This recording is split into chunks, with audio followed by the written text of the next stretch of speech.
Bismillahirrahmanirrahim. Assalamualaikum warahmatullahi wabarakatuh. Waalaikumsalam warahmatullahi wabarakatuh. Ya, innal hamdalillah nahmaduhu wa nasta'inuhu wa nastaghfiruh wa na'udzu billahi min shururi anfusina wa min sayyi'ati a'malina. May yahdihillahu fala mudilla lahu wa may yudlil fala hadiya lahu. Amma ba'du. Asyhadu an la ilaha illallah, asyhadu anna Muhammadan abduhu wa rasuluhu la nabiyya ba'dah. Allahumma sholli ala sayyidina Muhammad wa ala ali sayyidina Muhammad kama shallaita ala sayyidina Ibrahim wa ala ali sayyidina Ibrahim fil alamin innaka Hamidum Majid. Alhamdulillah bisa hadir kembali di sini walaupun ubah jadwal, ubah tempat ya. Tapi ada untungnya. Apa itu? Kalau di jadwal hari Kamis justru malah banyak. Malah sepi ya? Malah sepi ya, banyak yang nggak bisa. Tapi jadi nggak bisa nih. Apa? Si itu siapa? Sena. Dokter Strange itu. Iya Sena. Oh tadinya beliau kami sisa. Nggak bisa juga. Nggak juga. Dia kan Sabtu hari. Sampai Sabtu dia. Satu Akbal sebenarnya. Iya, sampai Akbal. chat saya. Dia beberapa kali chat saya. No, gue udah 2 bulan nih nggak kok katanya. Iya. Oh iya juga ya Bal ya. Susah juga nih Bal, sorry Bal ya. Karena kan baru sakit kan kemarin kan. Oh iya iya. Masuk Iya. rumah sakit. Oh iya yang waktu itu ya. Iya sih. Mana lagi finishing rumah juga kan, jadi puyeng dia. Hmm.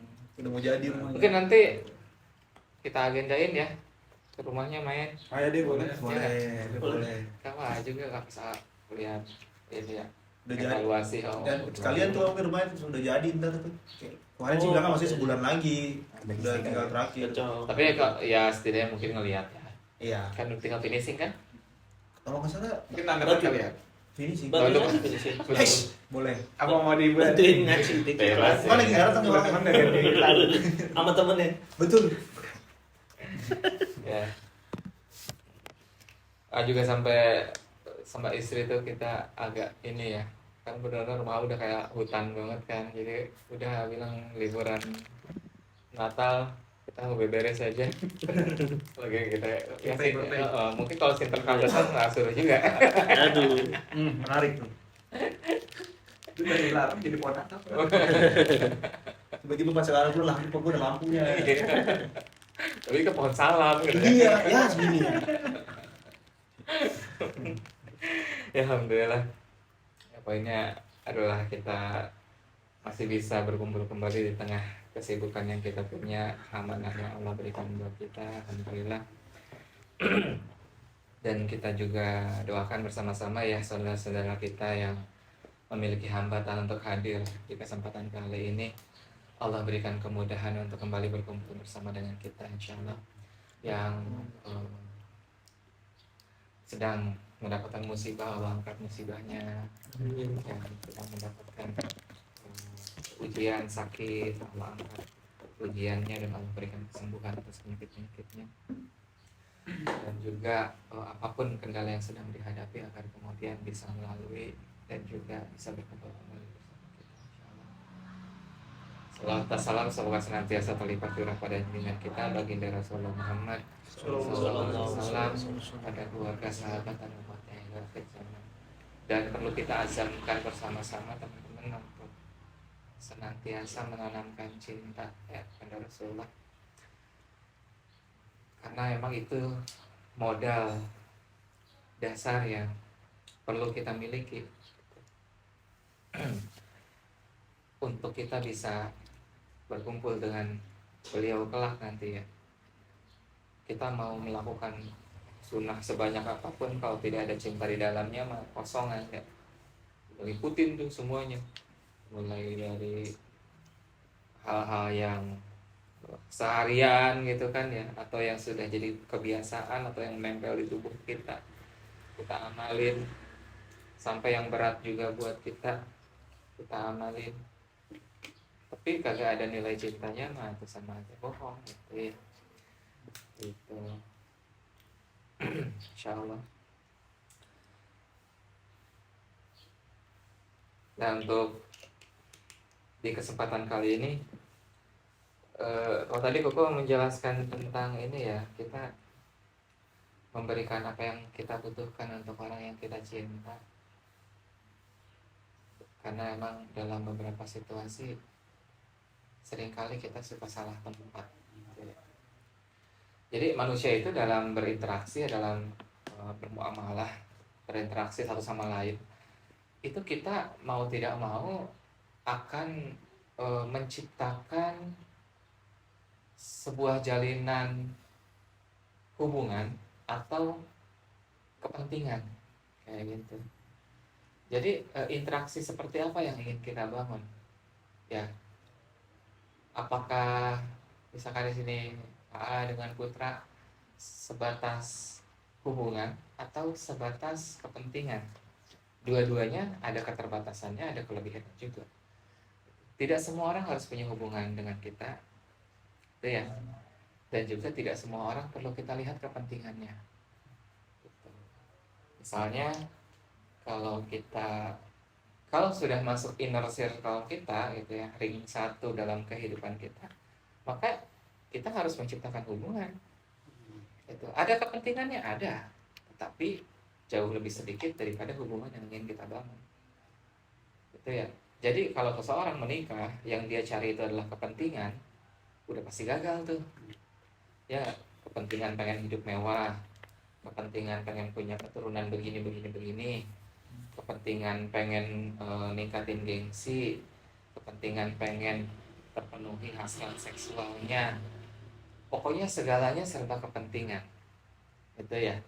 Boleh, cuma kadarnya itu jangan terlalu besar dan itu jangan menjadi patokan utama. Karena yang harus jauh lebih besar itu adalah hubungan. Kayak gitu.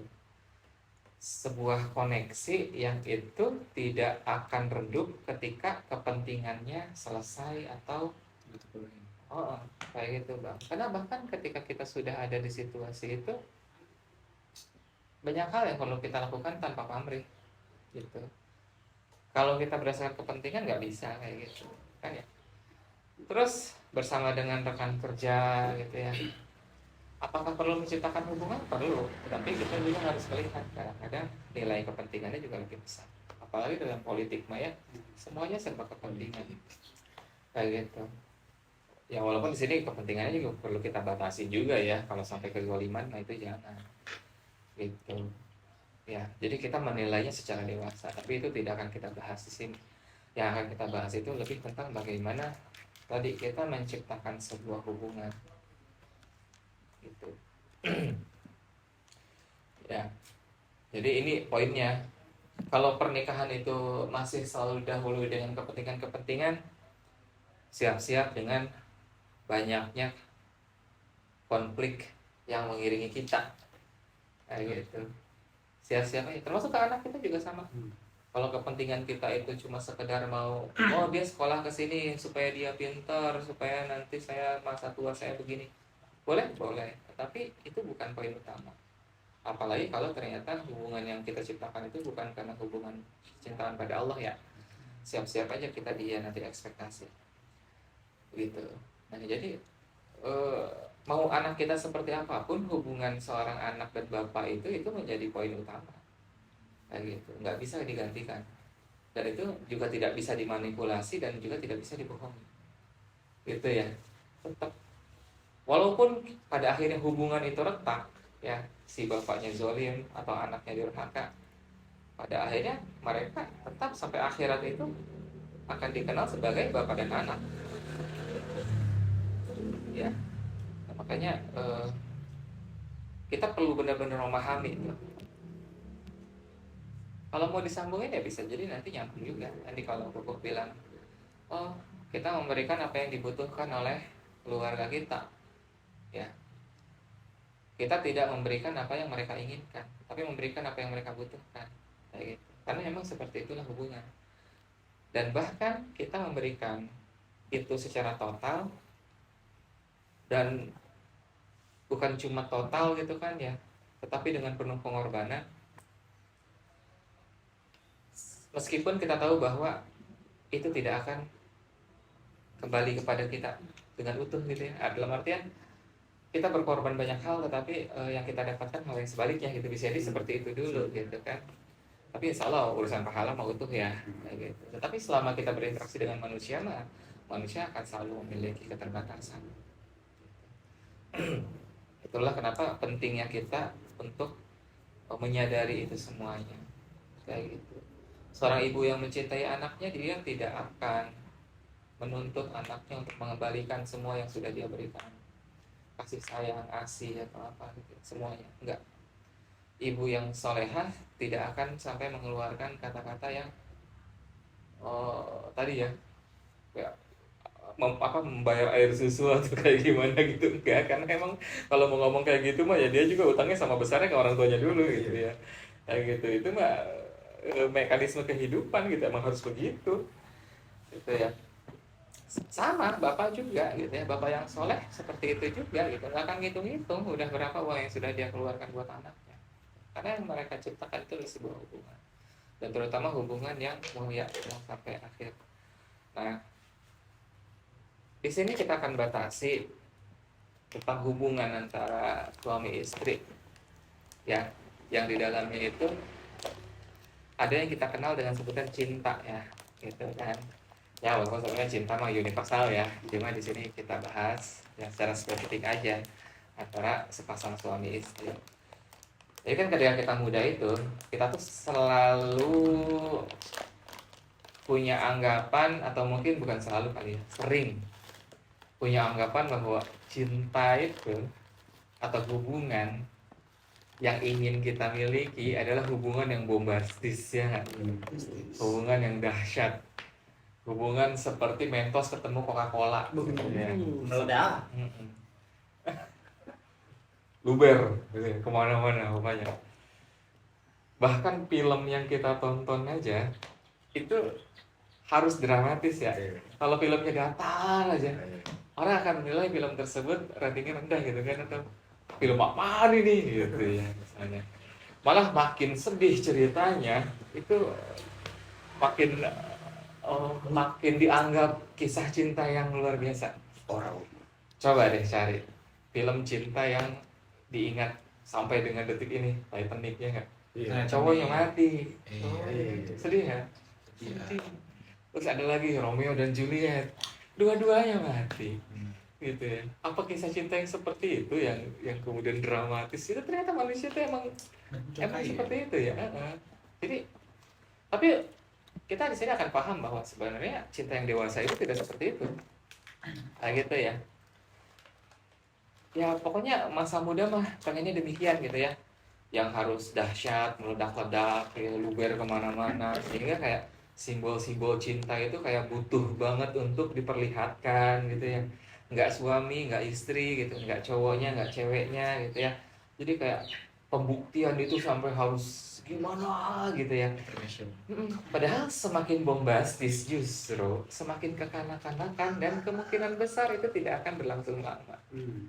Nah, gitu. Jadi justru cinta yang seperti itu justru cinta yang shallow gitu ya. Iya. Cinta yang kemudian dikejar oleh banyak orang itu justru cinta yang shallow. Itulah kenapa yang seperti itu seringkali mereka nggak ketemu jalannya, gitu. Atau ketika sudah ketemu mereka berpisah. Nah, itu. Karena ketika mereka mulai menemukan bahwa cinta yang dewasa itu tidak seperti itu, mereka merasa hampa dan kemudian merasa tawar. Itu ya. Jadi udah nggak ada tantangannya lagi. Ada beberapa orang yang putus cuma gara-gara merasa sudah tidak ada tantangan lagi. Kayak gitu ya. Udah nggak penasaran dan lain sebagainya kayak gitu. Itu kenapa? Itu karena memang dia belum dewasa secara mentalitas. Gitu ya. Jadi jawabannya itu di situ. Gitu ya. Jadi kalau kita masih mengharapkan sebuah cinta yang demikian tadi, oh berarti mentalitas kita dalam menerima cinta itu belum dewasa. Gitu ya. Ya. Maka ini juga perlu diketahui oleh pasangan kita juga gitu ya. Mungkin suatu saat kalau ngedengerin bareng gitu kan, kalau emang audio ini nanti bakal ditayangin, ya nggak nih? Kita dengar bareng. Karena justru semakin seperti itu, semakin membutuhkan pembuktian, itu berarti semakin kekanak-kanakan kita. Tetapi untuk diri pribadi tidak ada cinta tanpa pengorbanannya, itu mah harus, gitu kan. Tapi bukan pengorbanan yang kemudian kayak kita nyari bunga mawar harus sampai ke kutub utara gitu kan, emang nggak ada juga di situ, nggak seperti itu. Itu konyol. Gitu. Ada yang bunga bang ke sana Cewek yang mintanya konyol, cowok yang ngelakuinnya konyol gitu ya. dulunya konyol. Pantes jodohnya konyol. Tapi jodohnya cuma sebentar biasanya. Kan nanti ketika dia ketemu dengan hal-hal yang biasa udah nggak dramatis lagi bawaannya gitu. Nanti waktu aku masih gadis kamu bawain aku bunga mawar dari kutub utara, sekarang udah punya anak 2 kenapa nggak bisa bawain dari Pluto gitu kan. Mau dari Sumenep ya. Nah, Sumenep juga jauh juga no. Iya jauh juga padahal ya dari sini ya. Ayo belum pernah ke sono. Saya juga. Ya tapi poinnya adalah itu ya, ternyata semakin kita berharap cinta yang dramatis itu semakin menunjukkan bahwa tingkat kedewasaan kita itu rendah gitu ya. Sementara sebaliknya justru gitu kan, cinta yang dewasa itu malah sebaliknya kayak gitu ya. Seringkali cinta yang dewasa itu dia kita anggap saja seperti air yang jernih, murni gitu ya, sederhana, tenang gitu kan. Bahkan dia semua orang tahu bahwa air jernih itu rasanya tawar, nggak ada rasa yang macam-macam ya kayak gitu. Kadang-kadang kita bosan sehingga kita pengen minuman yang lain, tapi ujung-ujungnya kita pasti bakal balik lagi ke situ karena kita tahu justru air yang itu menyegarkan, menyehatkan, dan dia tidak tergantikan. Sangat kata-katanya manis. Iya kan? Ya. Air jernih itu nggak pernah tergantikan walaupun dia tuh polosan, dan seringkali karena saking jernihnya dia tidak pernah terlihat. Air makin jernih makin gak kelihatan. Dia akan memperlihatkan apa yang ada di dasarnya aja gitu ya. Kayak gitu. Sementara air yang keruh nggak akan kelihatan apa-apa. Jadi cinta yang dewasa itu seringkali seperti itu, seringkali tidak terlihat. Gitu. Nah ini perlu dipahami oleh kedua belah pihak. Ketika pasangan kita tidak memperlihatkan hal-hal yang bombastis, bukan berarti cintanya tidak ada. Dan seringkali ini yang lalai. Dan istrinya capek ngurus rumah, atau ketika dia bekerja juga yang luar biasa, itu berarti kan makin luar biasa. Suaminya sama juga, tapi kemudian satu sama lain saling menuntut, terus merasa bahwa kok dia udah nggak perhatian lagi sama saya, padahal justru itu cuma karena kita tidak mengetahui betapa jernihnya pengorbanan yang sudah dia lakukan, sehingga tidak pernah terlihat lagi oleh kita karena saking terbiasanya kita kayak gitu. Kita juga ya sering merasa air jernih itu kayak biasa aja gitu ya gitu. Kita tahu sehat kayak gimana gitu kan, tapi kita nggak pernah bilang air yang paling enak adalah ini gitu. Minuman favorit ice cream, es kelapa, selalu yang rasa-rasanya nggak. Paling itu aja dibilang ada manis-manis. Gimik sih. Ini Gimik no. Tapi ada semut. enggak ini bekas Cuma ya, Oh, ya, oke. ya, Cuma kan. Oh, Tidak. banyak. Itu bukan dari akunya. Dari semuanya yang di grup ini semua siapa? Udah, iya. Foto lagi. apa sih kencing tadi ya? Diabetes dong. Enggak dong kocok iya juga ya. Gimana? Enggak. Jadi tadi saya makan es krim, saya netes. Kan dari tadi saya kan dengerin tadi saya ngeliatin terus kan, saya lama-lama habis. Di sini saya definisinya adalah ternyata emang rezeki itu nggak sangka-sangka ya. Masya Allah. Buat semut aja tetesan es krimnya jadi rezeki ini. Apa yang keluar itu bermanfaat. Masya Di Allah. sanalah saya berarti Tulis ini hadis. jatah kultum minggu depan udah berarti ya. Udah habis. Udah bukan saya berarti ya. Oke. Masuk. Saya udah hari ini. Jadi nggak fokus nih. Iya, udah nggak bagus nih. Ayo, balik ke tangan. Ya. Ya. Jadi ketika kita paham tentang cinta yang dewasa itu, maka tidak akan lagi ada istilah dimabuk cinta. Waduh. Karena cinta yang dewasa itu dia tidak memabukkan, melainkan dia membuat kita semakin waras. Kayak gitu. Ya gimana kagak waras lah ya. Kita tuh harus stay alert gitu kan. Karena apa? Karena orang yang dewasa itu akan paham cinta yang dewasa itu kan butuh pengorbanan ya.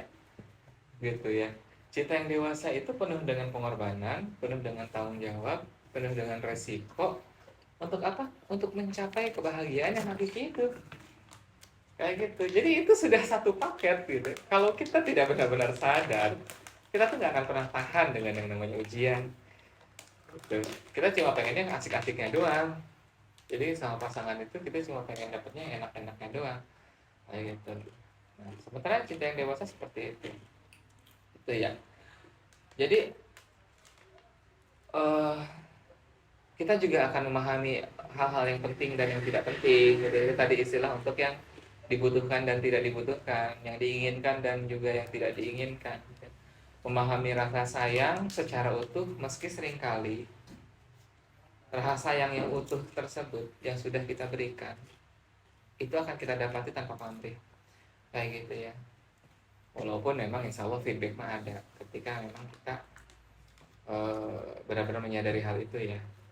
Kalau udah suami istri terus bisa berjalan beberapa bulan, bisa bertahan, tidak ada cerita, tidak ada cinta. Ada cinta mah, cuma barangkali perlu dipupuk ya, perlu disiram sehingga harus tumbuh lebih banyak lagi. Tapi kalau yang memang sudah banyak ya itu alhamdulillah. Tapi kalau sampai luber-luber, oh harus ditata ya, ada pikiran sih. Iya. Biar kita volumenya bisa kita ini ya, bener gitu kan ya. Jadi ya seperti itu, karena emang berlaku ya bahwa cinta itu tumbuh dan dibangun untuk orang-orang dewasa ya. Tapi buat orang yang kanak-kanakan ya cinta itu jatuh gitu kan. Makanya mereka bilangnya jatuh cinta, nah gitu kan ya. Cuma itu tadi, ini bukan tentang salah dan benar, tapi ini tentang situasi di mana kita mampu memahami ini secara tepat untuk mendapatkan kebahagiaan yang kita pengen ya. Gitu ya. Jadi ya namanya juga cinta kanak-kanakan, otomatis orientasinya atau bibitnya itu biasanya mayoritas itu hawa nafsu. Itu kan ya. Jadi ya hawa nafsu pasti materi oriented ya, dunia oriented, arahnya selalu ke situ gitu kan. Dan ini selama dia judulnya itu materi oriented, materi itu salah satu sifatnya itu adalah sementara kayak gitu. Maka ketika kita membangun cinta karena materi atau tadi ya bukan cinta yang dewasa, di situ kita harus paham bahwa hal semacam itu sifatnya sementara. Itulah kenapa cinta yang tidak dewasa itu pada akhirnya hanya akan membuat kita terluka. Gitu ya. Dan itu tidak dimulai oleh orang lain, tetapi dimulai oleh diri kita sendiri. Karena dari awal kita lah yang menyuburkan cinta tidak dewasa. Terus kita pupuk gitu ya, diperbudak gitu kan. Sementara kan cinta yang dewasa makanya gitu ya. Kita tidak diperbudak, tetapi kita secara sadar berkorban gitu ya, untuk segala hal, insya Allah. Dan tidak selalu memenuhi ketika memang itu tidak perlu, gitu kan? Ya, jadi kepentingan ego yang besar tentang aku dan kamu, gitu kan ya, bukan tentang kita, itu yang seringkali menjadi dasar. Emang sih pas lagi bucin mah kayak ngekat banget ya. Padahal ya itu makin orang bucin itu semakin kelihatan egonya gede, gitu. Gitu ya. Jadi ya itulah. Gak usah bucin-bucin amat. Dan sementara cinta yang dewasa itu, maka dia akan memasang visinya itu jauh lebih besar, melampaui dunia. Gitu. Artinya cintanya itu sampai akhirat. Meskipun dia terkesan sederhana dan tidak terlihat, tetapi karena visinya itu sampai akhirat, ya itu luar biasa gitu ya. Dan situlah kita akan mengenal cinta yang hakiki. Gitu. Ya. Jadi mengejar kebahagiaan bersama gitu kan, bareng-bareng sama pasangannya, sama istrinya, sama suaminya untuk yang perempuan. Dan ketika sudah seperti itu, orang-orang yang sudah memahami dan juga sudah menempatkan cintanya pada cinta yang dewasa, dia akan cenderung jauh lebih mudah untuk menerima semua kekurangan pasangannya, terus juga mudah untuk memaafkan semua kesalahan pasangannya, gitu ya. Dan itu tadi, buat dia tidak penting dengan apa yang dia dapatkan, yang penting itu adalah apa yang bisa dia berikan. Walaupun dari sini juga kita harus lihat juga ya, Karena sebagai manusia kita juga punya hati yang perlu kita rawat.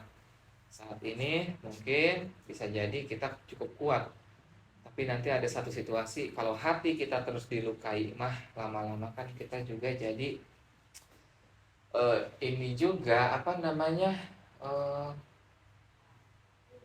sebutan orang kalau udah kena virus sering itu jadi kebal, mati rasa itu, mati rasa, terus jadi anti apa gitu ya, jadi udah nggak sakit lagi. Ketika manusia terlalu banyak disakiti, terus dia landasannya itu bukan tauhid, orang-orang tersebut memang bakal mati rasa. Dan itu.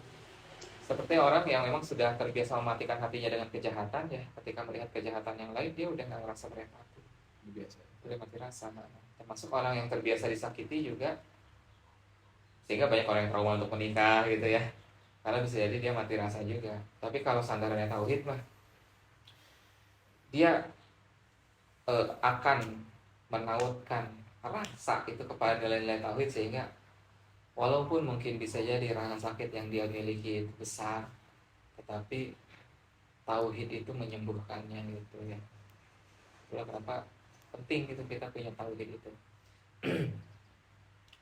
Allah alam bisawab, itu saja yang bisa sampaikan. Maka kalau ada yang mau didiskusikan atau ditanya.